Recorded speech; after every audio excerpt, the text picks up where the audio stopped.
தந்தை பெரியாருடைய பிறந்த நாள்ல இருந்து 8ஆம் வகுப்பு வரைக்கும் நீங்க நீட்டிக்க போவதாக செய்திகள் பார்த்தேன். எனவே எங்களுடைய திட்டத்தை நீங்கள் இன்னைக்கு எக்ஸ்டெண்ட் பண்ணியிருக்கிறதுக்காக மீண்டும் எங்களுடைய பாராட்டுகளையும் நன்றிகளையும் முதல்ல நான் தெரிவிச்சுக்கிறேன். ஆனா எங்களுடைய முதலமைச்சர் அவர்கள் தொடங்கின நான் முதல்வன் திட்டத்தை நீங்க முடக்கிற முயற்சியில இறங்கியிருக்கீங்கன்னு கேள்விப்பட்டோம். தமிழ்நாட்டில் இருக்கக்கூடிய ஒவ்வொரு இளைஞர்களும் அவங்களுடைய துறைகள்ல நான் முதல்வன் அப்படின்னு உருவாகணும் தான் எங்களுடைய தலைவர் இந்த திட்டத்தை கொண்டு வந்தாங்க. இந்த நான் முதல்வன் திட்டத்தில் மட்டும் பாத்தீங்கன்னா கடந்த 4 வருடங்கள்ல 41 லட்சம் மாணவர்கள் இதுல டைரக்டா பெனிஃபிட் அடைஞ்சிருக்கிறாங்க. நான் முதல்வன் திட்டத்தின் மூலம் பள்ளிக்கூடம் செல்கின்ற மாணவர்களுக்கு அடுத்து அவங்களுடைய ஹையர் ஸ்டடிஸ் என்ன, எப்படி படிக்கணும், எந்த கோர்ஸ் எடுக்கணும் அப்படின்னு அவங்களுக்கு கைடன்ஸ் கொடுத்துருக்கிறோம். அதே மாதிரி உயர்கல்வி படிக்கின்ற மாணவர்களுக்கு எங்க போய் வேலைக்கு சேரணும், அவங்களோட எம்ப்ளாய்மெண்ட் ஸ்டெபிலிட்டியை நாங்க ஸ்ட்ரென்த் பண்ணிருக்கோம். முக்கியமா நான் முதல்வன் திட்டத்தின் மூலமா யூபிஎஸ்சி மாதிரியான சிவில் சர்வீசஸ் தேர்வுக்கு தயாரிக்கின்ற மாணவர்களுக்கு ஹாஸ்டல் வசதியோட பயிற்சியும் வழங்கப்பட்டிருக்கு. பிரிலிம்ஸ் தேர்வாளர்களுக்கு மாசம் 7,500 ரூபாய், மெயின்ஸ் தேர்வாகிறவங்களுக்கு மாசம் 25,000 ரூபாய் கல்வி ஊக்கத்தொகையை இந்த நான் முதல்வன் திட்டத்தின் மூலம் எங்களுடைய அரசு கொடுத்துச்சு. அது மட்டும் இல்ல, டெல்லிக்கு இன்டர்வியூக்கு போயிட்டு வர்றதுக்கு அவங்களுக்கான போக்குவரத்து கட்டணத்தையும் அந்த செலவையும் அரசே ஏற்று இருக்கு நான் முதல்வன் திட்டத்தின் மூலமாக. சென்ற ஆண்டு மட்டும் தமிழ்நாட்டில் இருந்து யூபிஎஸ்சி கிளியர் பண்ண 60 பேர்ல 56 மாணவர்கள் இந்த நான் முதல்வன் திட்டத்தின் மூலம் பயன்பெற்றவங்க. அதுல இன்னும் குறிப்பிட்டு சொல்லணும்னா ஆல் இண்டியா லெவல்ல செகண்ட் பிளேஸ் படிச்ச சகோதரி ராஜேஸ்வரி நான் முதல்வன் திட்டத்தில் பயன்பெற்றவங்க. இப்படிப்பட்ட நான் முதல்வன் திட்டத்தை கைவிட வேண்டிய அவசியம் என்ன அப்படிங்கிறது முதலமைச்சர் அவர்கள் தன்னுடைய பதிலுரையில கூற வேண்டும்னு நான் விருப்பப்படுறேன். அதே மாதிரி சமீபத்தில் டெல்லிக்கு போன முதலமைச்சர் அவர்கள் நிதி ஆயோக் கூட்டத்தில் பல்வேறு விஷயங்களை பத்தி பேசியிருக்கிறார்.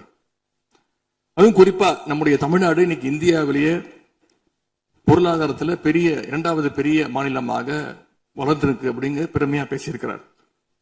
அது மட்டும் இல்ல, தமிழ்நாட்டில் டாக்டர் கலைஞர் அவர்களால் தொடங்கப்பட்டு எங்களுடைய தலைவர் அவர்களால் வளர்க்கப்பட்ட, அதுவும் கடந்த ஆட்சியில் என்னுடைய கட்டுப்பாட்டில் இருந்த மகளிர் சுய உதவி குழுக்கள் மிகச்சிறப்பாக செயல்படுது அப்படின்னு முதலமைச்சர் அவர்கள் பேசியிருக்கிறாங்க.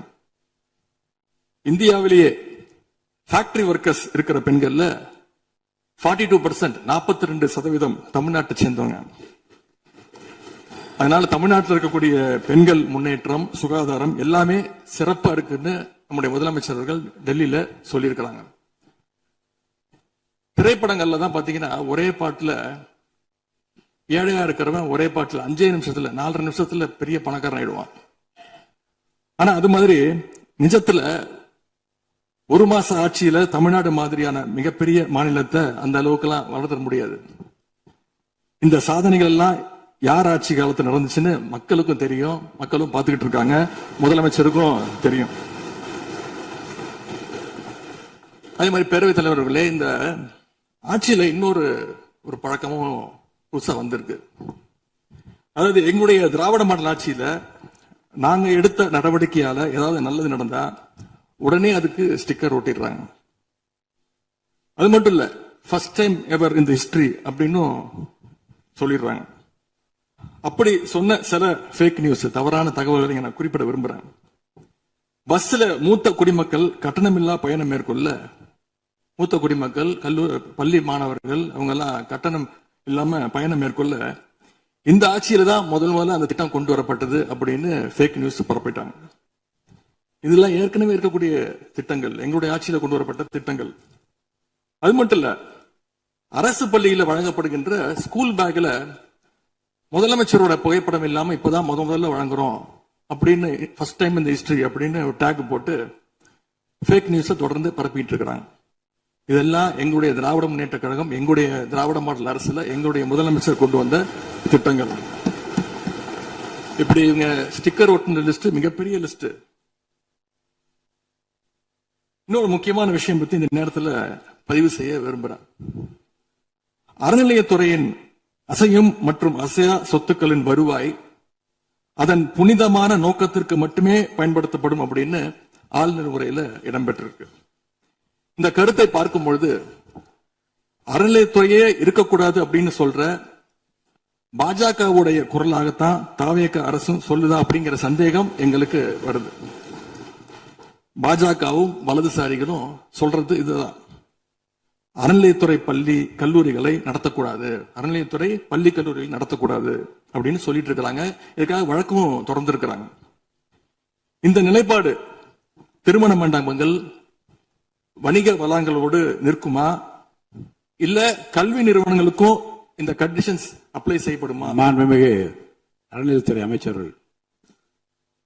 மாண்புமிகு பேரவைத் தலைவர் அவர்களே, மாண்புமிகு தமிழ்நாடு முதல்வர் அவர்களே, அறநிலைத்துறையை பொறுத்தவரைக்கும் கோவில்களின் வருமானம் கோவில்களில் வரக்கூடிய பக்தர்களுக்காக செலவிடப்படும் என்பதை நம்முடைய ஆளுநர் உரையில் இடம்பெற்றதுதான் அதனுடைய சாராம்சம்.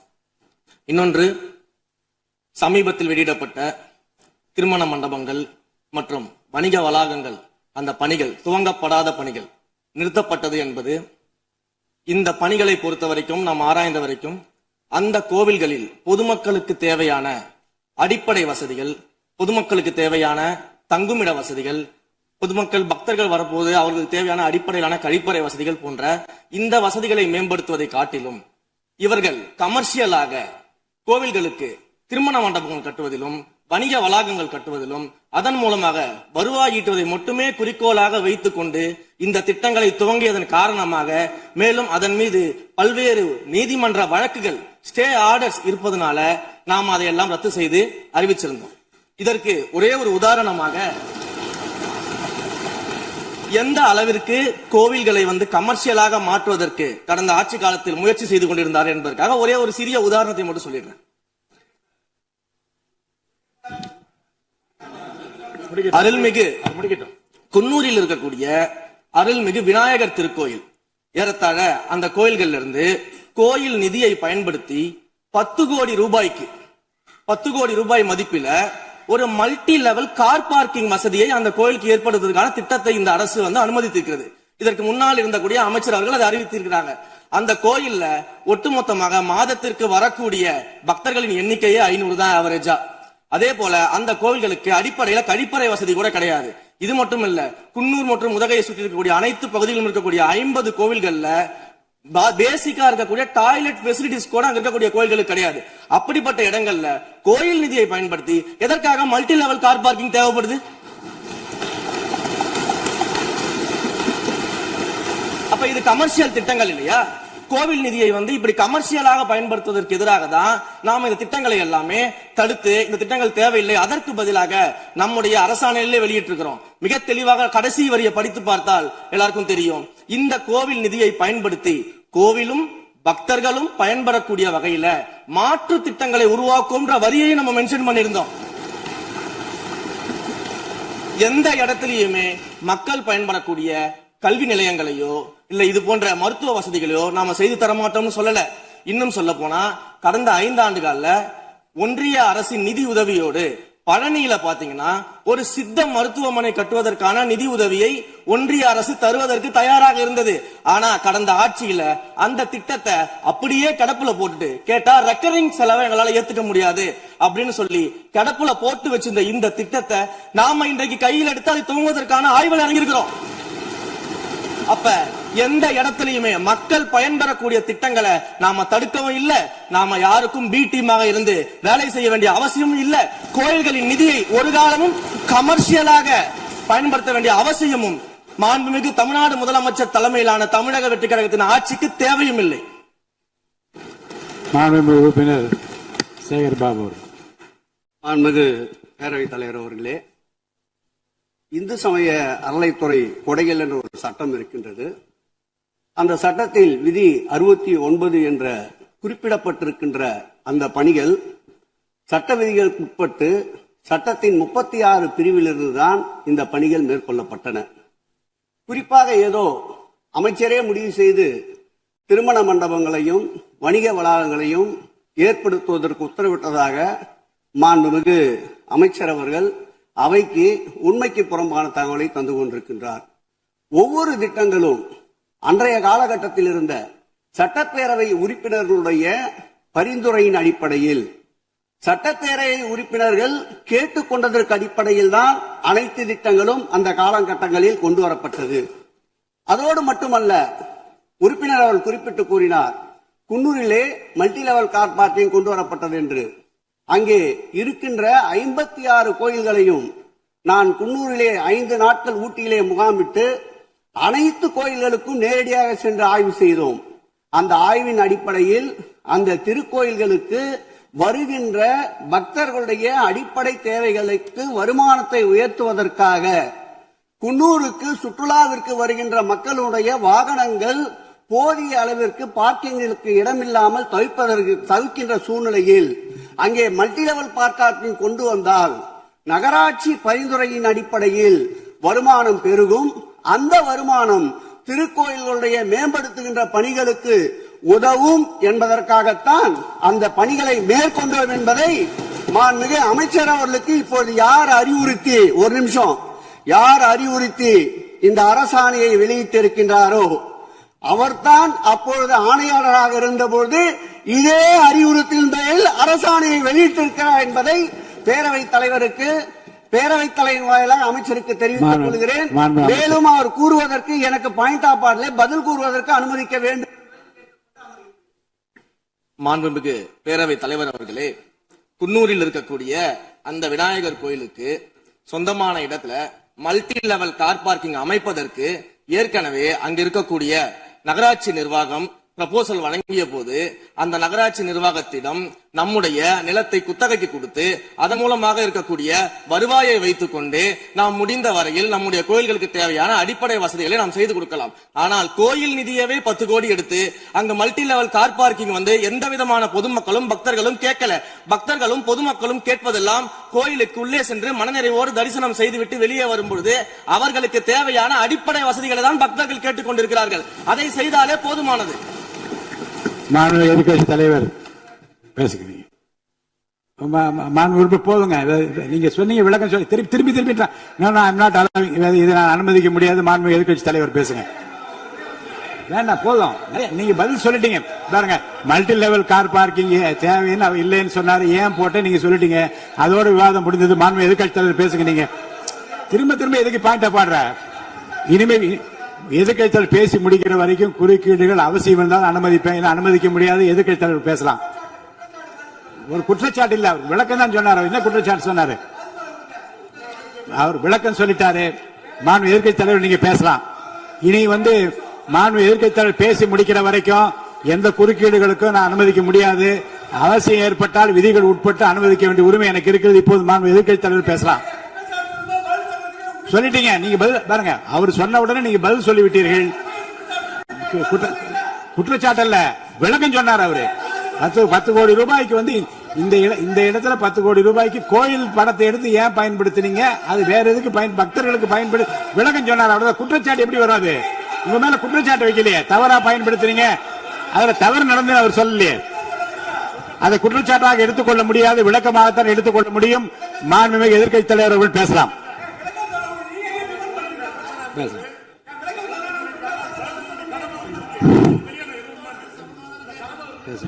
அவை முன்னவர். மாண்பு பேரவைத் தலைவர்களை அவை முன்னவர்களுக்கான விளக்கத்தை சொல்லியிருக்கிறார்கள். இந்த அறநிலையத்துறை அமைச்சர் அவர்கள் விளக்கத்தை சொன்னார்கள். நீங்கள் அதற்கும் விளக்கத்தை கேட்டு பதிலளித்திருக்கிறீர்கள். மீண்டும் அவர் சொல்வதற்கெல்லாம் பதிலளிப்பதற்கு அவை நேரமில்லை. மாண்பு எதிர்க்கட்சி தலைவர் அவர்கள். மாண்பு பேரவைத் தலைவர்களே, முன்னாள் அமைச்சர், அறநிலையத்துறை அமைச்சர் அதற்கான சரியான விளக்கத்தை கொடுத்திருக்கிறார். இப்போ இருக்கக்கூடிய மாண்பு அமைச்சர் அவர்களும் சில விளக்கங்களை கொடுத்திருக்கிறார். கார் பார்க்கிங் ஃபெசிலிட்டி என்பதும் ஒரு அத்தியாவசிய தேவைதான். அது ஒன்றும் தேவையில்லாத ஒரு, எல்லாருமே இப்ப கார் வச்சிருக்கிறாங்க, கோயிலுக்கு வரவங்க கார்லயும் தான் வருவாங்க. எனவே அதுவும் ஒரு தேவைப்படுகின்ற ஒரு வசதி தான். நான் கேட்டுக்கொள்வதெல்லாம், எங்களுடைய ஆட்சியில அறநிலையத்துறை சார்பாக 4 கல்லூரிகளை திறந்திருக்கிறோம். ஆண்டுக்கு 1500 மாணவர்கள் இதை படிச்சிட்டு இருக்கிறாங்க. அதெல்லாம் நீங்க தொடர போறீங்களா இல்ல அந்த திட்டத்தை கைவிட போறீங்களா அப்படிங்கறது தான் உங்களுடைய நிலைப்பாடு என்ன என்பதுதான். மாண்பு உறுப்பினர் சொல்லிட்டாங்க. அதாவது ஏற்கனவே கல்லூரிகள் மற்ற அமைப்பில் எந்த விதமான தடையெல்லாம் அதையும் நாங்கள் தொடருவோம் என்ற வார்த்தை அவர் பேசும்போது குறிப்பிட்டிருக்கிறார். நன்றி.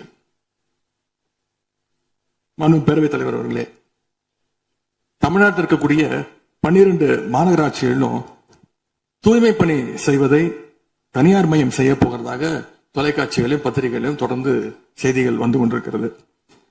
கடந்த காலத்துல போராடிய தூய்மை பணியாளர்கள் எல்லாம் நேரில் சந்திச்சிருக்கார் இன்றைய முதலமைச்சர் அவர்கள். ஆட்சிக்கு வந்ததும் தூய்மை பணியாளர்களா பணி நிரந்தரம் செய்வோம் அப்படின்னு அப்ப வாக்குறுதியும் கொடுத்திருக்கிறாரு. ஆனா இன்னைக்கு சொன்னதுக்கு நேர் எதிரா தனியார் மயம் அப்படின்னு செய்திகள் வந்து கொண்டிருக்கிறது. இதற்கும் முதலமைச்சர் அவர்கள் அவருடைய பதில் உரையில விளக்கத்தை தர வேண்டும் என்று கேட்டுக்கொள்கின்றேன். பேரவைத் தலைவர் அவர்களே, சும்மா சொல்லக்கூடாது. நம்முடைய முதலமைச்சர் அவர்கள் ஆட்சிக்கு வந்த ஒரே மாசத்துல தமிழ்நாட்டிலேயே தன்னுடைய பெரம்பூர் தொகுதியை நம்பர் 1 தொகுதியாக மாத்தி காட்டிட்டார். எதுல நம்பர் 1 பாத்தீங்கன்னா, இன்னைக்கு தமிழ்நாட்டிலேயே மின்வெட்டுல நம்பர் 1 தொகுதி பெரம்பூர் தொகுதி தான். அதுவும் ஆளுங்கட்சிக்காரங்க என்ன தெரியுமா பேசிக்கிட்டு இருக்காங்க, அண்ணன் பவருக்கு வந்தா தமிழ்நாடு மாறும்னு பார்த்தோம், ஆனா அண்ணன் கைக்கு பவர் வந்த நாள்ல இருந்து தமிழ்நாட்டுக்கே பவர் போயிடுச்சு அப்படின்னு இன்னைக்கு ஆளுங்கட்சிக்காரர்கள் பேசிட்டு இருக்கிறாங்க. மாண்புமிகு மின்துறை அமைச்சர், மாண்புமிகு பேரவைத் தலைவர் அவர்களே, மாண்புமிகு முதல்வர் அவர்களே, மாண்புமிகு எதிர்கட்சி தலைவர் சொல்றப்ப தமிழ்நாட்டுக்கு ஏதோ மின்வெட்டு இருக்குன்னு சொல்லியிருந்தாரு. நாங்கள் ஒவ்வொரு நாளும் தமிழ்நாட்டில் எங்கெங்க எதனால மின்வெட்டு விழுதுன்னு நம்ம பப்ளிஷ் பண்ணிட்டே வரோம், டேஷ்போர்ட் பப்ளிஷ் பண்ணிட்டே வரோம். அதுல எதனால என்ன காரணம்னு சொல்லிட்டே வரோம். இந்த துறை ஏன் இப்படி இருக்குன்னு நாங்க ஏற்கனவே தெளிவா சொல்லிடுறோம். இந்த துறையோடைய இன்னைக்கு நிதிநிலை அறிக்கையில இந்த துறையில 2.5 லட்சம் கோடி கடன் இருக்கு. அது இல்லாமல் இந்த துறையில எந்தவித இன்ஃப்ராஸ்ட்ரக்சர் டெவலப்மெண்ட்டும் இவங்க கடந்த 5 ஆண்டுகள் 15 ஆண்டுகள் செய்யப்படவில்லை. இது சம்பந்தமாக விரிவான வெள்ளை அறிக்கை விரைவில் வெளியிடப்படும் நம்ம ஏற்கனவே சொல்லிடுறோம்.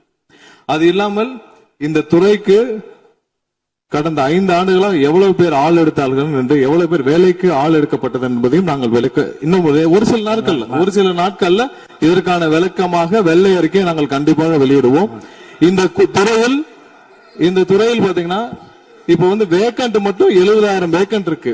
இது எல்லாம் சீரமைத்து இந்த ஒரு வாரமாக 10 நாட்களாக மொத்தம் 125 குழுக்கள் அமைக்கப்பட்டிருக்கு. இந்த துறையில நம்ம எதனால இந்த மின்வெட்டுகளை சரி செய்ய 125 குழுக்கள் அமைக்கப்பட்டு 500 பேர் வெளியிலிருந்து கான்ட்ராக்ட் எல்லாம் எடுக்கப்பட்டு எங்கெங்கெல்லாம் மின்வெட்டுகள் இருக்கோ அது சரி செய்யப்பட்டிருக்கு. கடந்த ஒரு வாரமா நீங்க பாத்திருப்பீங்க, ஒவ்வொரு நாளும் எதனால் மின்சாரம் தட்டுப்படுதுன்னு சொல்லி பப்ளிஷ் பண்ணிட்டே இருக்கோம். பொதுவாக குற்றச்சாட்டுகள் சொல்லுவதை தவிர்த்து விட்டு எங்க ஸ்பெசிபிக்கா எந்த நாள்னு சொல்லிட்டு பெரம்பூர்ல அதான் சொல்றோமே, பெரம்பூர்ல எத்தனை முறை மின்சாரம் தட்டுப்படுச்சு, எதனால தட்டுப்படுச்சு, எவ்வளவு நேரத்தில் அது சீர் செய்யப்பட்டது, சரி செய்யப்பட்டதுன்னு பார்த்திருக்கோம். எங்கெங்கெல்லாம் ஃபியூஸ் திருட்டுகள் நடக்கப்பட்டதோ அவர்களெல்லாம் கைது செய்யப்பட்டிருக்கிறார்கள். அதே மாதிரி வேற எங்கெல்லாம் சிசிடிவி இல்லாத இடத்தில் இருக்குதோ அங்கெல்லாம் ரோந்து பணிகள் அதிகரிக்கப்பட்டிருக்கு. கடந்த 10 நாட்களாக எங்கெங்கெல்லாம் தேவையில்லாமல் மின்வெட்டுகள் ஏற்படுத்தப்பட்டதோ, ஓவர்ஃப்ளோ லோடு அதிகமாக அனுப்பப்பட்டு அதெல்லாம் உடனடியாக சீரமைக்கப்பட்டிருக்கு. ஒவ்வொரு நாளும் குறைஞ்சது 50-55 இடத்துல மின்சாரம் தட்டுப்பாடு அங்கங்க மின்வெட்டு ஏற்படுது. சோ அதுல 35 இடத்துக்கு கீழேயாவது 1 மணி நேரத்துக்குள்ள சரி செய்யப்பட்டு வருகிறது. அதுக்கான டேஷ்போர்டுக்கு தெளிவாக எதிர்க்கட்சி தலைவர் பார்த்து விட்டு பேசினால் நன்றாக இருக்கும். மாண்புமிகு முன்னாள் அமைச்சர் மாண்பு உறுப்பினர் செந்தில் பாலாஜி அவர்கள். மாண்புமிகு பேரவைத் தலைவர்களே, எங்களுடைய எதிர்க்கட்சி தலைவர்கள் சொன்னார்கள் மின்வெட்டு சம்பந்தமாக. இப்போதைய அமைச்சர் அவர்கள் அது குறித்து கருத்துக்களை சொன்னார்கள். கடந்த 5 ஆண்டுகளில் சீரான மின் விநியோகத்திற்கு 393 துணை மின் நிலையங்கள் அறிவிக்கப்பட்டு அதற்கான பணிகள் பெரும்பான்மையாக முடிக்கப்பட்டு பயன்பாட்டிற்கு கொண்டு வரப்பட்டிருக்கின்றன. ஒவ்வொரு ஆண்டும் தேவைக்கேற்ப கூடுதல் மின் தேவை ஏற்படுகின்ற பொழுது அதற்கான ஏற்பாடுகள் செய்யப்பட்டு புதிய மின் உற்பத்தி திட்டங்கள் வரை அறிவிக்கப்பட்டு அது செயல்பாட்டுக்கு கொண்டு வரப்பட்டிருக்கின்றன. ஏறத்தாழ 90,000 மின்மாற்றிகள் கடந்த 5 ஆண்டுகளில் புதிதாகவும் பழுந்தடைந்ததையும் மாற்றி சீரமைக்கப்பட்டன. ஒரு நிமிஷம், ஒரு அமைச்சர்கள் ஒரே நிமிஷம் சொல்லி முடிச்சாரு. ஒரு நிமிஷம் சார்.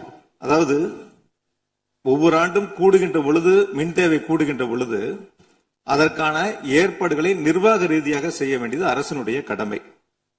ஒரு அரசு பொறுப்பேற்ற பிறகு முதல் முறையாக அந்த அரசினுடைய துறையினுடைய உயர் அதிகாரிகளை அழைத்து ஆய்வு கூட்டங்களை நடத்தி என்னென்ன குறைபாடுகள் இருக்கின்றன, அதை எப்படி நிவர்த்தி செய்யலாம் என்பது களையெடுக்க வேண்டியது அரசினுடைய கடமை, துறையினுடைய கடமை.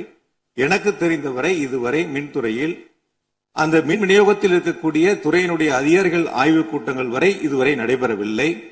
அதைத்தான் அங்கு பணியாற்றக்கூடியவர்கள் சொல்கின்றார்கள். இப்பொழுது இருக்கக்கூடிய பணியாளர்களை வைத்துத்தான் கடந்த 5 ஆண்டுகளும் மிக சிறப்பாக எந்தவித மின் தடையும் இல்லாமல் சீரான மின் விநியோகம் வழங்கப்பட்டன. எனவே கடந்த காலங்களில் இருக்கக்கூடிய குறைகளை தொடர்ச்சியாக ஒரே கருத்துக்களை முன்வைப்பதை விட இந்த அரசு துறையினுடைய அதிகாரிகளை அழைத்து ஆய்வு கூட்டங்களை நடத்தி கடைமுறை வரை மின் விநியோகம் சீராக எடுத்து செல்வதற்கான முன்னெடுப்புகளை எடுக்க வேண்டும். எங்களுடைய எதிர்க்கட்சி தலைவர் துணை முதலமைச்சராக இருந்த பொழுது அவருடைய சேப்பாக்கம் திருவல்லிக்கேணியிலேயே பல்வேறு மின் திட்டங்களை தங்களுடைய திருக்கரங்களால் தொடங்கி வைத்திருக்கின்றார்கள். அது அனைத்து தொகுதியிலும் அனைத்து மின் திட்டங்களும் சிறப்பாக கடந்த 5 ஆண்டுகளில் நிறைவேற்றப்பட்டிருக்கின்றன. அதையும் நீங்கள் எடுத்து பார்த்து இனி என்னத்தை நீங்க உங்களுடைய பத்திரிகை செய்தியிலேயே கொடுத்திருக்கிறீங்க. 100க்கும் மேற்பட்ட துணை மின் நிலையங்கள் 10,000 கோடியில் பணிகள் தற்பொழுது நடைபெற்று வருகின்றன என்று உங்களுடைய பத்திரிகை செய்தியில இருக்கு. அப்ப இதெல்லாம் கடந்த காலங்களில் தொடங்கப்பட்ட திட்டங்கள். நீங்க எதையும் தொடங்கலன்னு பொத்தாம் பொதுவா சொல்வதை விட்டுவிட்டு என்னென்ன கூடுதலாக நாம் எடுத்துக்கொள்ள வேண்டும் என்பதை கவனத்திலே இந்த அரசு கொள்ள வேண்டும். மாண்புமிகு பேரவைத் தலைவர் அவர்களே, மாண்புமிகு உறுப்பினர் மாண்புமிகு உறுப்பினர் சொன்னப்ப சொன்னாரு அறிவிப்புகள் நிறைய செஞ்சிருக்கோம்னு. கடந்த ஆட்சியில் அறிவிப்புகள் மட்டும்தான் செஞ்சிருக்காங்க, எதையும் செயல்படுத்தவில்லை. அது இல்லாமல் அவர் சொல்லியிருக்கிறார், நாங்கள் அது சம்பந்தமாக வெள்ளை அறிக்கை 2 நாள்ல வெளியிடுவோம். நீங்க அமைதியா இருக்கலாம், 2 நாள் அது சம்பந்தம் வெளியிடுவோம். அது இல்லாமல் 90,000 டிரான்ஸ்பார்மர் வாங்கியதாக சொல்லியிருக்கிறார். அதில் 44,000 டிரான்ஸ்பார்மர் வாங்கியதற்கான சிபிஐ வழக்கு பதிவு செய்துள்ளது. அதுல அவங்க வாங்கின லட்சணம், எந்த லட்சணத்தில் அந்த டிரான்ஸ்பார்மர் வாங்கப்பட்டது அப்படின்னு தெரியும். அது இல்லாமல் அதற்கு முன்னால் இருந்த மின்சாரத்துறை அமைச்சர் அங்கே அமைதியா உட்கார்ந்து இருக்கிறார். முன்னால் இருந்த மின்சாரத்துறை அமைச்சர் அமைதியா உட்கார்ந்து இருக்கிறார். இது தேவையற்ற, அதாவது இது தேவையற்ற விவாதத்தை எழுப்ப வேண்டாம். 2 நாட்கள்ல வெள்ளை அறிக்கை வெளியிடப்படும். அதற்கப்புறம் அதற்கப்புறம் மின்சாரத்துறை மானிய கோரிக்கை சம்பந்தமாக அடுத்து மின்சாரத்துறை மானிய கோரிக்கை வரும்பொழுது தெளிவாக பேசிக் கொள்ளலாம். ஏற்கனவே நீங்கள் செஞ்ச எல்லாமே, எவ்வளவு தூரம் டிரான்ஸ்பார்மர் வாங்குனீங்க எல்லாமே சிபிஐல 3 வருடம் கடுமையான போராட்டத்திற்கு அப்புறம் சிபிஐல வழக்கு இருக்கு. எல்லாம் விரிவாக மின்சாரத்துறை மானிய கோரிக்கை அப்ப பேசிக்கலாம். 2-3 நாட்களில் வெள்ளை அறிக்கை வெளியிடப்படும், அப்போ பேசிக் கொள்ளலாம். வழக்கு விசாரணை பற்றி மாண்பு அமைச்சர் பேசியது நீக்கப்படுகிறது. லட்சணம் என்ற வார்த்தை நீக்கப்படுகிறது. மாண்பு எதிர்க்கட்சி தலைவர் அவர்கள் இதை குறுக்கீடுக்கு அனுமதி இல்லை. மாண்பு எதிர்க்கட்சி தலைவர் இன்னைக்கு அவங்க பேசி முடிக்கணும். அவங்க பேசி முடிக்கிற மாண்பு எதிர்க்கட்சி தலைவர். சரி விடுங்க, என்ன சொல்லுங்க, சீர்கமா சொல்லுங்க. மாண்புமிகு பேரவைத் தலைவர் அவர்களே, மாண்புமிகு அமைச்சர் அவர்கள் கடந்த 15 ஆண்டுகளாக என்று ஒரு வார்த்தையை சொல்லியிருக்கிறார். கடந்த 15 ஆண்டுகளுக்கு முன்பாக மாண்புமிகு இதய தெய்வம் புரட்சி தலைவி அம்மா அவர்கள் தமிழகத்துடைய முதலமைச்சராக இருந்த பொழுது தமிழகத்தை மின் மிகை மாநிலமாக மாற்றி தமிழ்நாட்டிற்கு தேவையான மின் உற்பத்தியை விட அதிகமாக உற்பத்தி செய்து அண்டை மாநிலங்களான கேரளா, கர்நாடகா, ஆந்திரா போன்ற மாநிலங்களுக்கு மின்சாரத்தை விற்பனை செய்த மாநிலம் தமிழ்நாடு என்பதை இந்த அவையிலே பதிவு செய்கிறேன். எல்லாம் வெள்ளை அறிக்கை வருகிற போது எல்லாம் வெட்ட வெளிச்சம் ஆகிவிடும். அதுக்கப்புறம் பேசுங்க, நீங்க பேசுங்க. எதிர்க்கட்சி தலைவர் அவர்கள்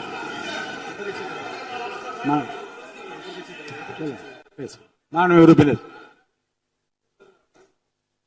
மாண்பு பேரவைத் தலைவர்களே, மாண்புமிகு மின்துறை அமைச்சர் ஊடகங்களை நல்ல சிறப்பாக கையாளுறவர். கொஞ்ச நாள் அமைதியா இருக்காருன்னு பார்த்தா இன்னைக்கு இங்கேயும் அந்த முயற்சி எடுத்திருக்கிறாரு. எத்தனை கோடி கடன் இருக்கிறது இன்னைக்கு நேத்து இல்ல. இது சேவைத்துறை, போக்குவரத்துறை, மின்துறை, இதெல்லாம் சேவைத்துறை. லாப நட்டம் பார்க்கிற விஷயம் இல்ல. கடன் இருந்தாலும் பொதுமக்களுக்கு மின்சாரம் சென்று சேர்கிறதாங்கிறது முக்கியமான பிரச்சனை. கடந்த 5 ஆண்டுகள்ல இந்த பிரச்சனை இல்லாம இதே கடனோடு இதே ஊழியர் பற்றாக்குறையோடு தான் செயல்படுத்தினோம். ஊழியர் பற்றாக்குறையை எப்படி சரி செய்வதுங்கிற பிரச்சனை எங்களுடைய ஆட்சி அமைந்த பொழுது கொரோனா உச்சத்தில் இருந்தது, பொருளாதார நெருக்கடி இருந்தது. அதையெல்லாம் படிப்படியாக சீரமைத்து அப்பொழுதுதான் நம்முடைய முன்னாள் மின்துறை அமைச்சர் சகோதரர் செந்தில் பாலாஜி அவர்கள் சொன்னது போல 95,000க்கு மேற்பட்ட டிரான்ஸ்ஃபார்மர்ஸ் அங்கங்க நிறுவி இருக்கும். அது எல்லாமும் போட்டோ எடுத்து அப்ப அவர் வந்து எல்லாத்தையுமே ரெக்கார்ட் பண்ணி வச்சிருக்காரு. வேணா உங்களுக்கு அதெல்லாம் கொடுக்குறோம். சட்டமன்றத்திலும் எல்லோருக்கும் வழங்கப்பட்டது. அதே போல பெரம்பூர் தொகுதிக்கு பக்கத்து தொகுதியான எங்களுடைய தலைவர் தளபதி அவருடைய தொகுதியான குளத்தூர் தொகுதியில 220 kVA புதிய மின் நிலையம் துவக்கி வைக்கப்பட்டு அந்த பகுதி எல்லா பகுதிக்கும் சேர்த்துதான் சரி செய்வதற்கான வாய்ப்பு வழங்கப்பட்டிருக்கிறது. போய் நீங்க கொஞ்சம் ஆய்வு பண்ணுங்க. அடுத்தது ஃபியூஸ் கேரியர் திருடு போனதை சொன்னார். ஒரு சிறப்பான காட்சியை வெளியிட்டார். பகல் நேரத்தில் சிறப்பான வெயிலில் ஃபியூஸ் கேரியர் திருடப்படுகிறது. அப்ப திருடு போனது ராத்திரிக்கு தான் கரண்ட் ஆஃப் ஆகுது. எங்கேயோ சர்க்கியூட்டை கரெக்ட் பண்ணி வச்சு அதுல டைமர் வச்சிருப்பாங்க பிறகு. இங்க புடுங்கினா ராத்திரி 7 மணிக்கு மேலதான் அங்க கரண்ட் ஆஃப் மாதிரி டைமர் வச்சு ஃபியூஸ் கேரியர் எல்லாம் புதுசா வந்திருக்குதாங்கிறது எங்களுக்கே சந்தேகமா இருக்கு. பேரவைத் தலைவர் அவர்களே கொஞ்சம் இருங்க. ஒரு புகார் சொல்லுகிற போது இந்த ஃபியூஸ் கேரியர் முன்னவர் மாண்புமிகு பேரவைத் தலைவர் அவர்களே, முன்னாள் மின்துறை அமைச்சர் விளக்கத்தை சொன்னார். அதையே நீங்கள் கோடிட்டு நீங்களும் பல்வேறு விளக்கங்களை சொல்வது இந்த சபையில் உடைய நேரத்தை போக்குவது மட்டுமல்ல, சபைக்கு மீண்டும் உங்களுக்கு பதிலளிக்க வேண்டிய நேரம் இருக்கிறது. எதிர்க்கட்சி தலைவர் அவர்கள் பேச வேண்டிய நேரம் இருக்கிறது. ஆகவே நீங்கள் இந்த நேரத்தை தவிர்த்து நீங்கள் பேசுகிற போது இந்த கருத்துக்களை சொல்லலாம். எதிர்க்கட்சி தலைவர் அவர்கள் நீங்க பேசலாம். முடிச்சிட்டீங்க. ஃபியூஸ் கேரியர் திருடுபடுறது மாத்திரம் இல்ல, தனிப்பட்ட நபர்களுடைய மோட்டார்ல இருக்கிற காப்பர் வயருக்காக திருடுவது என்பது காலங்காலமாக நடந்து வருவது. ஏதோ ஃபியூஸ் கேரியர் வந்து அதுல இருக்கிற காப்பருக்காக திருடினாங்கன்னு இப்போ ஒரு கண்டுபிடிப்பை வெளியிட்டு இருக்கீங்க. இது தனியாருக்கு நடப்பது, அரசுக்கும் நடப்பது. ஆனால் அந்த ஃபியூஸ் கேரியர் எந்த நேரத்தில் திருடப்பட்டது என்ற காட்சியை நீங்கள் தான் வெளிப்படுத்தினீர்கள். அதற்கும் இதற்கும் சம்பந்தம் இல்லை. எனவே வெளியில பேசுற மாதிரியே சபையில் பேச வேண்டாம் என்பதை தயவு செய்து கேட்டுக்கொள்கிறேன். நேரத்தை பத்தி அவை முன்னவர் சொன்னீங்க. நம்முடைய அவைத்தலைவர் தான் 50 நிமிஷமா பேசிட்டு இருக்காரு. நாளில் ஒரு பகுதி நேரம் அண்ணன் தான் பேசிட்டு இருக்காரு. அப்படி திருப்பி பேசுங்க. மாண்புமிகு எதிர்க்கட்சி தலைவர் அவர்களே, அவைத்தலைவரை பற்றி சொல்லவே கூடாது, சபையில் இடம்பெறக்கூடாது என்பதை தெரிவித்துக் கொள்கிறேன். எதிர்க்கட்சி தலைவர் அவர்கள். மாண்புமிகு பேரவைத் தலைவர் அவர்களே, நான் கேட்டுக்கொள்வதெல்லாம் நீங்க இந்த மின்வெட்டு பிரச்சனையால தமிழ்நாட்டை இருட்டாக்கி முதலீடுகளை கோட்டை விட்டுறாதீங்கன்னு தான் உங்களை எல்லாம் கேட்டுக்கொள்கின்றேன். அதே மாதிரி நம்முடைய மின்சாரத்துறை அமைச்சர் வந்து 2 நாட்கள் பொறுமையா இருங்கன்னு சொல்லும்போது எனக்கு அடுத்த 2 நாட்களுக்கு தமிழ்நாட்டில் மின்சாரம் இருக்குமா இல்லையா, இல்ல நாங்க எல்லாமே பொறுமையா இருக்கணும்னு அதை சிம்பாலிக்கா சொல்றாரா அப்படிங்கிற சந்தேகம் எனக்கு இருக்கு. இன்னைக்கு எங்க பார்த்தாலும் அறிவிக்கப்படாத ஒரு மின்வெட்டாக இருக்கு. குடும்பங்கள்லாம் குழந்தைங்களை கூப்பிட்டு வந்து சாலை மறியலில் ஈடுபட்டு இருக்கிறாங்க. சில நாட்களுக்கு முன்பு எங்களுடைய திராவிட முன்னேற்ற கழகத்தின் சார்பாக ஒரு பொதுக்கூட்டம் அம்பத்தூர்ல ஒரு பொதுக்கூட்டம் ஏற்பாடு பண்ணியிருந்தோம். அங்க வந்து எங்களுடைய முன்னாள் அமைச்சர் இப்போ சட்டமன்ற உறுப்பினர் அண்ணன் தங்கம் தென்னரசு அவர்கள் சிறப்பு பேச்சாளராக போயிருந்தார். அவர் பேச ஆரம்பிச்சோடனே கரண்ட் கட் ஆயிடுச்சு. 30 நிமிஷம் வரைக்கும் காத்திருந்து நாங்க என்ன பண்ணிட்டோம், பொதுக்கூட்டத்தை அரசுக்கு எதிரான ஒரு ஆர்ப்பாட்டமா மாத்தி, கரண்டே வரல, ஆர்ப்பாட்டமா நடத்தி முடிச்சிட்டோம். அது மட்டும் இல்ல, இன்னைக்கு தமிழ்நாட்டில் பல்வேறு இடங்கள்ல, திருவண்ணாமலையில கிரிவல பாதையில மக்கள் போறப்போ தினசரி பவர் கட் பண்றாங்க. அவங்களுடைய பாதுகாப்பை இன்னைக்கு ஒரு மிகப்பெரிய ஒரு கேள்விக்குறியா ஆக்கி வச்சிருக்கு இந்த அரசு. செங்கல்பட்டு அருகே சூனாம்பேடுல கருப்பாயி அப்படிங்கிற 75 வயது மூதாட்டி, அவங்க உடம்பு சரியில்லை, வீட்டுல வெண்டிலேட்டர் சப்போர்ட்ல இருந்தப்போ பவர் கட் ஏற்பட்டு மூச்சு திணறி இறந்து போயிட்டாங்க. பவர் இல்லைன்னு தொகுதி எம்எல்ஏ போய் கேட்கலான்னு பார்த்தா எம்எல்ஏ யாருன்னு மக்களுக்கு தெரியல. நிறைய பேருக்கு இங்க இருக்கக்கூடிய எல்லாம், நான் தவறா சொல்ல, எல்லாமே புதுமுகங்கள். நமக்கே பாதி பேர் வெளில பார்க்கும்போது இவர் எம்எல்ஏவா இல்லையா அப்படின்னு தெரியல, உள்ள வந்தாதான் தெரியுது. முன்னெல்லாம் புயல் மழை நேரத்துல ஸ்கூலுக்கு லீவ் விடுவாங்க. ஆனா இந்த ஆட்சி அமைஞ்ச பிறகுதான் முதல் முறையா கரண்ட் இல்லைன்னு ஸ்கூல்ஸ்க்கு லீவ் விட ஆரம்பிச்சிருக்காங்க. சென்னை, பெரம்பூர் மற்றும் வியாசர்பாடியில கடந்த ஜூன் 9ஆம் தேதி அன்னைக்கு 4 தனியார் பள்ளிகளுக்கு கரண்ட் இல்லைன்னு லீவ் விட்டாங்க. முன்னாடி மழை வர்றப்பெல்லாம் ஸ்கூல் பசங்க டிவி ஆன் பண்ணி இன்னைக்கு ஸ்கூல் இருக்கா இல்லையான்னு தெரிஞ்சுப்பாங்க. ஆனா இப்பெல்லாம் டிவி ஆன் பண்ண முடியலன்னு தெரிஞ்சுக்கிறாங்க, சரி இன்னைக்கு கரண்ட் இல்லை, இன்னைக்கு ஸ்கூல் லீவ் தான் அப்படின்னு. ஒரு மிகப்பெரிய ஒரு அட்வான்ஸ் டெக்னாலஜி இந்த அரசு உருவாக்கி இருக்கு. எதிர்கட்சியான எங்க பொதுக்கூட்டத்துல தான் பவர் கட் ஆகுதோன்னு நான் கூட நினைச்சிட்டு இருந்தோம், வருத்தப்பட்டோம். ஆனா அமைச்சரவையில இடம்பெற்றிருக்கக்கூடிய விடுதலை சிறுத்தைகள் கட்சியுடைய தலைவரான அண்ணன் திரு தொல் திருமாவளவன் அவர்களும் பவர் கட்ல பாதிக்கப்பட்டிருக்கிறார். விடுதலை சிறுத்தைகள் கட்சியுடைய தலைமையகத்துக்கு முன்னாள் ஒன்றிய அமைச்சர் முன்னாள் அமைச்சர் அண்ணன் ப சிதம்பரம் அவர்கள் போயிருக்காரு. ஒரு உள்ள போனோடனே கரண்ட் கட் ஆயிடுச்சு. கிட்டத்தட்ட 1 மணி நேரம் 2 பேரும் இருட்டிலே உட்காந்து பேசியிருக்கிறாங்க. கரண்ட் வருமா வராதான்னு, ஏசி ஓடல, வேர்த்து கொட்டி 2 பேரும் பேசிட்டு இருந்திருக்காங்க. அண்ணன் திருமா அவர்களே பதிவு போட்டிருக்கிறார். இந்த ஆட்சியில தமிழ்நாட்டுடைய தலைநகரத்துக்கு இதுதான் நிலைமை. பவர்ல ஷேரிங் கொடுத்த ஆளுங்கட்சியால அவங்க அமைச்சரவையில் இருக்கக்கூடிய கட்சியுடைய அலுவலகத்துக்கு பவர் கொடுக்க முடியாம இன்னைக்கு தடுமாறிட்டு இருக்கிறாங்க. ஏன் இன்னும் சொல்ல போனா 2 நாளைக்கு முன்னாடி ஆளுங்கட்சியோட ஹெட் ஆபீஸ்லயே கரண்ட் கட் ஆயிடுச்சு. அப்போ அங்க வந்தவங்க எல்லாம் ஆளுங்கட்சியா இருந்தும் பனையூர்லயே பவர் இல்லையேன்னு புலம்பிட்டு போனதாக தகவல் வந்திருக்கு. ஆக மொத்தம் இன்னைக்கு தமிழ்நாடு லிட்டரலா ஒரு இருட்டுல மூழ்கி கிடக்குது.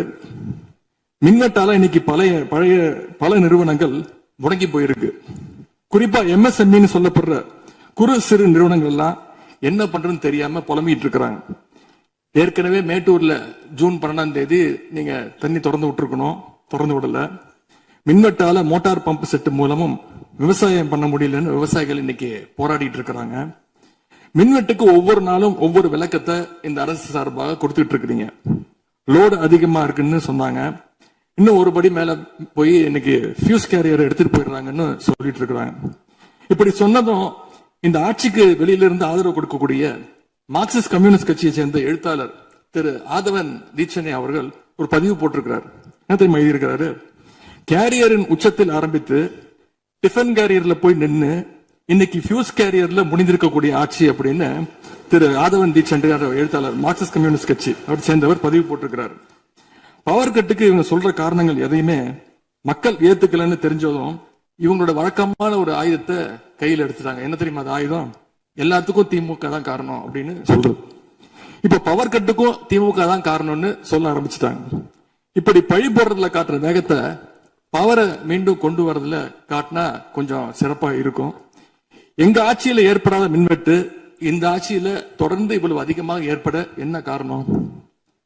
அரசுடைய நிர்வாக திறமையின்மையா, இல்ல உண்மையிலேயே ஏதாவது டெக்னிக்கல் இஷ்யூஸ் இருக்கா? அப்படி ஏதாவது இருந்தா அதை தீர்க்க இந்த அரசுக்கு இன்னும் எத்தனை நாள் தேவைப்படும்? இந்த நிலைமை தொடராம இருக்க என்ன நடவடிக்கை எடுக்க போறீங்கன்னு முதலமைச்சர் அவர்கள் தன்னுடைய பதிலுரையில சொல்லணும். ஒரே ஒரு ஆறுதல், ஒரே ஒரு மகிழ்ச்சியான செய்தி என்னன்னா, ஆளுநர் உரையின் பொழுது சட்டமன்றத்துல பவர் கட் ஆகல. அதுக்கு இந்த அரசை பாராட்டலாம்னு நான் நினைச்சேன். அப்படி நினைக்கும் போது பாத்தீங்கன்னா சட்டசபை நிகழ்ச்சியை லைவ்ல கட் பண்ணிட்டாங்க. இன்னைக்கு லைவ்ல வந்துட்டு இருக்கா அப்படின்னு எனக்கு தெரியல, கொடுத்திருக்கிறதா சொன்னாங்க. பணு பேரவைத் தலைவர் அவர்களே, எங்களுடைய திராவிட மாடல் ஆட்சி நடந்தப்போ 5 வருஷமும் நாங்க குறுவை சாகுபடிக்காக மேட்டூர்ல இருந்து சொன்ன தேதியில தண்ணீர் திறந்து விட்டுருக்கிறோம். ஆனா புதிய அரசு ஆட்சிக்கு வந்திருக்கக்கூடிய இந்த சமயத்துல மேட்டூர் அணையில நீர் திறக்கிற அளவுக்கு அங்க தண்ணீர் இல்லை. குறிப்பா ஜூன் மாசத்துல 9.91 TMC தண்ணீரை தமிழ்நாட்டுக்கு திறந்து விடணும்னு காவிரி நதிநீர் மேலாண்மை ஆணையம் கர்நாடகாவுக்கு உத்தரவு போட்டது. ஆனா இந்த நிமிஷம் வரைக்கும் அந்த உத்தரவை கர்நாடகா நிறைவேற்றல. அதை நிறைவேற்ற முதலமைச்சர் என்ன செய்ய போறாருன்னு பதிலுரையில சொல்லணும். அதேபோல் டெல்டாவில் 6 லட்சம் ஹெக்டேர் அளவுக்கு குறுவை சீசன்ல குறுவை சாகுபடி ஆகும். இந்த முறை மேட்டூர் அணையில தண்ணீர் திறக்காதனால அரசு அறிவிச்சிருக்கக்கூடிய குறுவை சிறப்பு தொகுப்பு ஸ்பெஷல் பேக்கேஜ் 134 கோடி ரூபாய்க்கு அறிவிச்சிருக்கிறீங்க. அது 10 இன்னைக்கு விவசாயிகள் போராடிட்டு இருக்கிறாங்க. சிறப்பு தொகுப்பு கஷ்டத்தை போக்காது, உரிய நிவாரணத்தை விரைவா அறிவிக்கணும்னு விவசாயிகள் எல்லாம் போராடிட்டு இருக்கிறாங்க. அதனால் டெல்டா விவசாயிகளின் சார்பாக ஒரு கோரிக்கையை முதலமைச்சர் அவர்களுக்கு வைக்க விரும்புகிறேன். தமிழ்நாடு முழுக்க போராடி இருக்கக்கூடிய அனைத்து விவசாய சங்க பிரதிநிதிகளையும் அழைச்சு முதலமைச்சர் அவசரமாக ஒரு ஆலோசனை கூட்டத்தை நடத்த வேண்டும். காலதாமதம் இல்லாம விரைவா அந்த கூட்டம் நடத்தப்பட வேண்டும்னு கோரிக்கை வைக்கிறேன். அவங்களுடைய கோரிக்கைகளை நிறைவேற்றி கொடுக்கிறதுக்கான அனைத்து நடவடிக்கைகளையும் அரசு எடுக்க வேண்டும். விவசாயிகளுக்கு இன்னொரு பெரிய பிரச்சனையும் ஏற்பட்டிருக்கு. தேர்தலுக்கு முன்பு நீங்க சொன்ன வாக்குறுதி 5 ஏக்கர் வரைக்கும் நிலம் வச்சிருக்கிற விவசாயிகளுக்கு முழுமையான பயிர்க்கடி தள்ளுபடின்னு நீங்க தான் சொன்னீங்க. ஆனா விவசாயிகளை இன்னைக்கு சிறு குறு விவசாயிகள்னு பிரிச்சு அதுலயே நிறைய ஸ்லாப்ஸ் ஏற்படுத்தி வச்சிருக்கிறீங்க. 1 லட்சம் அளவுக்கு கடன் வாங்கி இருந்தா 5,000 ரூபாய் வரைக்கும் தான் தள்ளுபடி கிடைக்கும் அப்படின்ற நிலைமையை இன்னைக்கு உருவாக்கி இருக்கீங்க. அதுக்கப்புறம் அதுலயும் ஒரு சேஞ்ச் கொண்டு வந்தீங்க. 75,000 ரூபாய் வரைக்கும் வாங்கினவங்களுக்கு முழு தள்ளுபடின்னு சொல்லியிருக்கிறீங்க. இப்போ அதுல இன்னொரு சேஞ்ச் என்னன்னா, ஒரே குடும்பத்தில் உள்ள 3 நபர்கள் வரை கடன் பெற்றிருந்தாலும் தற்பொழுது ஒரு குடும்ப அட்டைக்கு ஒரு வேளாண் கடன் மட்டுமே தள்ளுபடி செய்ய அரசாணை வழங்கப்பட்டிருக்கு. எங்களுடைய ஆட்சியில, கடந்த கால ஆட்சிகள்ல இதெல்லாம் முழு தள்ளுபடி கொடுத்திருக்கிறோம். எனவே அதையும் இந்த விவசாயிகளை இதுக்கு மேல குழப்பாம இந்த அரசு முடிவெடுக்க வேண்டும் என்று நான் கேட்டுக்கொள்கின்றேன். அரசினுடைய இந்த ஏமாற்று அறிவிப்பை கண்டிச்சு போராட்டம் நடத்தின விவசாயிகள் மேல தடியடியும் நடத்தியிருக்கீங்க. தேர்தல் பிரச்சாரத்தின் போது முதலமைச்சர் சொன்னாரு, எனக்கு இன்னொரு ஜென்மம் இருந்தா நான் விவசாயியா பிறக்கணும்னு ஆசைப்படுறேன்னு முதலமைச்சர் சொல்லியிருக்கிறார். ஆனா இன்னொரு பக்கம் விவசாயிகள் மேல தடியடியும் நடத்தியிருக்கீங்க. விவசாயியா பிறக்க இன்னொரு ஜென்மம்லாம் தேவையில்லை, எப்ப நினைச்சாலும் போய் விவசாயி ஆயிடலாம். ஆகவே வெற்று வார்த்தைகளால விவசாயிகளை ஏமாத்தாம இந்த அரசு செயல்படணும்னு நாங்க விரும்பி கேட்டுக்கொள்கின்றோம். மேட்டூர் அணையை திறக்காது, மேகதாது அணை பிரச்சனை, பயிர்க்கடன் தள்ளுபடியில ஏமாற்றம்னு இந்த ஒரு மாசத்துல மட்டும் விவசாயிகள் பல சோதனைகளை சந்திச்சிருக்கிறாங்க.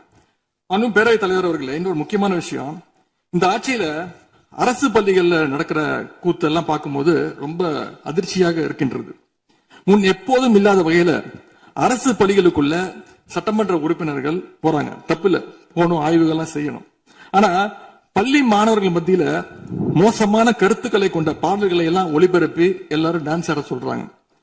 முதலமைச்சரோட போட்டோ மாற்றுறதோ பாடல் போடுறதோ இங்க பிரச்சனை கிடையாது. ஆனா அவங்க என்ன பாட்டை மாணவர்கள் மத்தியில போடுறாங்க அப்படிங்கிறது தான் இங்க இருக்கக்கூடிய பிரச்சனை. மாணவர்களுக்கு தன்னம்பிக்கையும் ஊக்கமும் அளிக்கிற மாதிரியான கருத்தான பாடல்களை போட்டா பரவாயில்ல. ஆனா சினிமா படங்கள்ல வர குத்து பாடல்கள், தவறான அர்த்தம் கொண்ட பாடல்கள் எல்லாம் குழந்தைகள் மத்தியில ஒளிபரப்பி அதை ஏற்கவே முடியாது. எனவே முதலமைச்சர் தலையிட்டு உடனே இதை நிறுத்தணும்னு கேட்டுக்கொள்கின்றேன். அடுத்து மிக முக்கியமான ஒரு பிரச்சனையை இந்த அரசின் கவனத்துக்கு கொண்டு வர விரும்புகிறேன். இன்னைக்கு தமிழ்நாட்டுடைய சட்டம் ஒழுங்கு நிலைமை எப்படி இருக்குன்னு செய்திகளை பார்த்தா அவ்வளவு கொடூரமாக இருக்கிறது. ஒரு மாசத்துல 200க்கும் மேற்பட்ட பாலியல் குற்றங்கள் நடந்திருக்கு. அதுல 100க்கும் அதிகமான குற்றங்கள் சிறுமிகள் மீதான பாலியல் வன்கொடுமைகள். ஜனநாயக நடைமுறைக்கு எதிராக குழந்தைகளை பயன்படுத்தி பெரியவங்க கிட்ட வாக்கு கேட்டார் என்று இருக்கக்கூடிய முதலமைச்சர். ஆனா அவர் ஆட்சியில குழந்தைகளுக்கும் பாதுகாப்பு இல்ல, பெரியவங்களுக்கும் பாதுகாப்பு இல்லைங்கிற நிலைமை இன்னைக்கு நடந்துட்டு இருக்கு. இந்த புதிய அரசு ஆட்சிக்கு வந்த ஒரு சில நாட்கள்லயே கோயம்புத்தூர்ல 10 வயது பெண் குழந்தைய பாலியல் வன்கொடுமை செஞ்சு கொலை பண்ணி இருக்கிறாங்க. முக்கியமா தமிழ்நாட்டையே உலுக்கிய ஒரு கேஸ், கும்மிடிப்பூண்டியில ஒரு 3 வயது குழந்தை பாலியல் வன்கொடுமை செய்யப்பட்டு புதர்ல வீசப்பட்டு அதன் பின்பு அந்த குழந்தை இறந்தும் போயிடுச்சு. இந்த சம்பவத்துக்கு நீதி கேட்டு அங்க இருக்கக்கூடிய மக்கள்லாம் போராட்டத்துல இறங்கிட்டாங்க. கோயம்புத்தூர்லயும் சரி, கும்மிடிப்பூண்டியிலும் சரி, 2 சம்பவத்திலுமே மரணமடைஞ்ச குழந்தைகளுடைய உடலை பெற்றோர்கிட்ட முறையா கொடுக்காம வேற இடத்துல காவல்துறை மூலமாகவே அடக்கம் பண்ணிருக்கிறாங்க. இதையெல்லாம் பாக்குறப்போ நாம இன்னைக்கு தமிழ்நாட்டில் தான் இருக்கிறோமா, இல்ல உத்தரப்பிரதேசம், மத்திய பிரதேசம் மாதிரி வடநாட்டில் இருக்கோமான்னு எங்களுக்கு சந்தேகம் வருது. சிங்கப்பெண் படைன்னு ஒரு திட்டத்தை முதலமைச்சர் அவர்கள் தொடங்கினார். அந்த திட்டம் வந்த அடுத்த நாளே காவல்துறை சேர்ந்த ஒரு பொண்ணுக்கு 3 பேர் பாலியல் தொல்லை கொடுத்திருக்கிறாங்க. சென்னை மற்றும் சுற்றுப்புறங்கள்ல மட்டும் கடந்த ஜூன் 12ஆம் தேதி 24 மணி நேரத்துல 12 பாலியல் வன்கொடுமை கேசஸ் ரிப்போர்ட் ஆயிருக்கு. சிங்கப்பெண் படை குற்றவாளிகளை சேஸ் பண்ணுவாங்கன்னு பார்த்தா அவங்களும் கூட ரீல்ஸ் போட்டு போஸ்ட் பண்ணிட்டு இருக்காங்க. மன்னன் எவ்வழி மக்கள் அவ்வழின்னு சொல்லுவாங்க. அதை சிங்கப்பெண் படை ஃபாலோ பண்ணதோன்னு மக்களுக்கு சந்தேகம் வந்துருச்சு. இந்த ஒரு மாசத்துல நடந்த குற்ற சம்பவங்களை எல்லாம் எடுத்து பார்த்தா பெரும்பாலான குற்றவாளிகள் ஆளுங்கட்சியை சேர்ந்தவங்களாவே இருக்கிறாங்க. இவங்க ஆட்சிக்கு வந்து தொகுதி வாரியா போய் நலத்திட்ட உதவிகள்லாம் செய்வாங்கன்னு பார்த்தா அவங்க கட்சிக்காரங்க தொகுதி வாரியா போய் பாலியல் வன்கொடுமையில ஈடுபட்டு இருக்காங்க. ஆளுங்கட்சியுடைய ஆலந்தூர் பகுதி தயவுசெய்து மொத்த பொதுவாக பொதுவா நீங்க பேசுவது நான் ஏற்றுக்கொள்ள முடியாது. இல்ல அது சும்மா ஆதார் பாருங்க,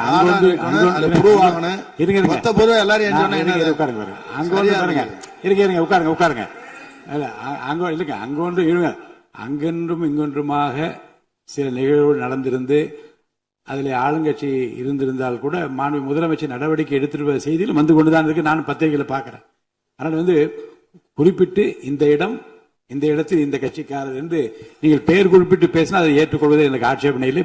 பொதுவாக பேசுவதை தவிர்க்க வேண்டுகிறேன். அவை குறிப்பிட்டு அது மட்டும் நீக்கப்படுகிறது. ஆளுங்கட்சியுடைய ஆலந்தூர் பகுதி செயலாளர் பேர் குறிப்பிட்டு சொல்றேன். கணவரால் கைவிடப்பட்ட ஒரு பெண்ணுக்கு ஆலந்தூர் பகுதி செயலாளர் கணவரால் கைவிடப்பட்ட ஒரு பெண்ணுக்கு பண உதவி செய்யறேன்னு சொல்லி அவங்க பாலியல் ரீதியா துன்புறுத்த முயற்சி பண்ணிருக்கிறார். சேலத்துல இன்னொரு பொள்ளாச்சி சம்பவம் மாதிரி ஆளுங்கட்சி ஆதரவாளரான மணிகண்டன் என்னும் நபர் 50க்கும் அதிகமான பெண்களை பாலியல் வன்கொடுமைக்கு ஆளாக்கியிருக்கிறார். திருவாரூர்ல ஆளுங்கட்சியுடைய திருத்தரைப்பூண்டி ஒன்றிய செயலாளர் கல்லூரி மாணவியை ஈவ்டீசிங் பண்ணி இப்ப கம்பி எண்ணிட்டு இருக்கிறார். இது எல்லாத்துக்கும் மேல ஒரு கொடுமை, தூத்துக்குடியில ஆளுங்கட்சியை சேர்ந்த ஒரு அப்பாவி பெண்ண 2 ஆளுங்கட்சி ஆட்கள் கார்ல அழைச்சிட்டு போய் மயக்க மருந்து கொடுத்து கூட்டு பாலியல் வன்கொடுமை கேங் ரேப் பண்ணிருக்காங்க. இந்த சம்பவத்தை பத்தி பேசின பாதிக்கப்பட்ட பெண் திருவைகுண்டம் சட்டமன்ற உறுப்பினர் திரு சரவணன் சொல்லிதான் அழைத்து செல்லப்பட்டதாக டிவியில பேட்டி கொடுத்திருக்கிறாங்க. எல்லா மேலிடத்துக்கு தெரியும் அப்படின்னு பாதிக்கப்பட்ட பெண் பேட்டி கொடுத்திருக்கிறாங்க. யார் அந்த மேலிடம் அப்படின்னு இன்னைக்கு மக்கள் கேட்க ஆரம்பிச்சிருக்கிறாங்க. தனக்கு நேர்ந்த கொடுமையை ஆளுங்கட்சியினுடைய அமைச்சர்கள் 2ஆம் கட்ட 3ஆம் கட்ட தலைவர்கள் கிட்ட சொன்னதாகவும் பாதிக்கப்பட்ட பெண் இன்னைக்கு சொல்லியிருக்கிறாங்க. ஆனா நடந்தது என்ன? யார் தப்பு பண்ணாலும் நடவடிக்கை எடுக்க தயங்க மாட்டேன்னு சொன்னார் நம்முடைய முதலமைச்சர். ஆனா இந்த சம்பவத்துல குற்றம் சாட்டப்பட்டுள்ள சட்டமன்ற உறுப்பினர் மேல என்ன நடவடிக்கை எடுத்தாங்கன்னு தெரியல. அதுக்கு மாறா பாதிக்கப்பட்ட பெண்ணை கட்சியிலிருந்து நீக்கி இருக்கீங்க. இதுக்கு பேர் தான் மாற்றமா? இதுக்கு பேர் தான் தூய சக்தியா அப்படின்னு மக்கள் கேட்கிறாங்க. முதலமைச்சர் அவர்களே, மாண்பு பேரவைத் தலைவர் அவர்களே, நம்முடைய முதலமைச்சர் அவர்கள் 6 மாசம் டைம் எடுத்துட்டு வந்து சட்டம் ஒழுங்கை நிலைநாட்டுற வரைக்கும் நாங்க காத்துட்டு இருக்க முடியாது.